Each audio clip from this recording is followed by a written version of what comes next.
மருத்துவராக இருந்த ராமநாதன் அர்ச்சுனா என்பவர் சாவகச்சேரி ஆதார வைத்தியசாலையில் இடம்பெற்ற ஊழல் மோசடிகளை வெளிக்கொண்டு வந்ததில் இருந்து தமிழ் மக்களின் ஆதரவு தளம் அவர் மீதான கவனத்தை ஈர்க்கத் தொடங்கியது எனலாம்.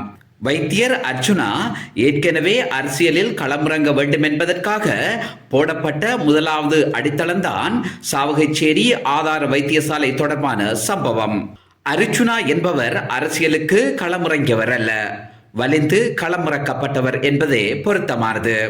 அவரை இயக்கிக் கொண்டிருப்பவர்களில் புலம்பெயர் தமிழர்களுக்கு பெரும் பங்கு உண்டு என்பதை விரும்பியோ விரும்பாமலோ அர்ச்சுனா ஏற்றுக்கொண்டுதான் ஆக வேண்டும்.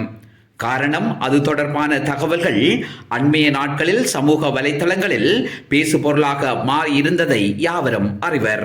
இந்நிலையில் கடந்த நாடாளுமன்ற பொதுத் தேர்தலில் சுயேட்சையாக களமிறங்கிய அர்ச்சுனாவுக்கு தமது ஆதரவை வழங்கி அவரை ஒரு நாடாளுமன்ற உறுப்பினராக யாழ் கிளிநொச்சி மாவட்ட மக்கள் தேர்ந்தெடுத்திருக்கிறார்கள் அல்லது தெரிவு செய்திருக்கிறார்கள்.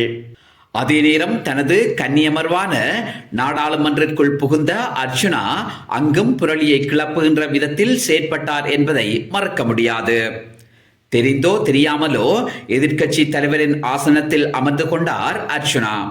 அங்கு நிலைமையை தெளிவுபடுத்தி வேறொரு ஆசனத்தில் அமரும்படி கூறிய நாடாளுமன்ற அதிகாரிகளுடன் முரண்பட்டதுடன் தான் அமர்ந்து கொண்ட ஆசனத்தை விட்டு எக்காரணம் கொண்டும் புரிதொரு ஆசனத்தில் அமரப் போவதில்லை என விடாப்பிடியாக நின்ற சம்பவம் அர்ச்சுனாவின் அநாகரிகமான செயற்பாட்டை அம்பலப்படுத்தியுள்ளது.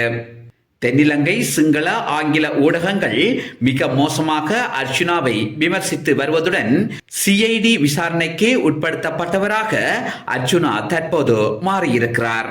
அர்ச்சுனா எப்படி ரெண்டிங் ஆக வேண்டும் என்று நினைத்தாரோ அதை கச்சிதமாக செய்து கொண்டிருக்கிறார். இருக்கின்ற தமிழ் அரசியல்வாதிகள் மத்தியில் தன்னை பிரபல்யப்படுத்த வேண்டும் என நினைத்து அதற்கான வேலை திட்டங்களை நேர்த்தியான முறையில் நகர்த்தி வருகிறார் அர்ச்சுனா. இது ஒரு புறம் இருக்க, இன்னும் கொஞ்ச நாட்களில் அர்ச்சுனா என்கின்ற மனிதன் நீதிமன்றங்கள் ஏறி இறங்குவார். அந்த பெயரால் புலத்தில் உள்ளவர்களிடம் இன்னும் கொஞ்ச நிதி திரட்டப்படும். ஆகவே மக்களுக்கான அரசியல் என்கின்ற போர்வையில் ஆதாய அரசியலும் இடம்பெறத்தான் செய்கின்றன. இருப்பினும் அதை எவராலும் தடுக்க முடியாது.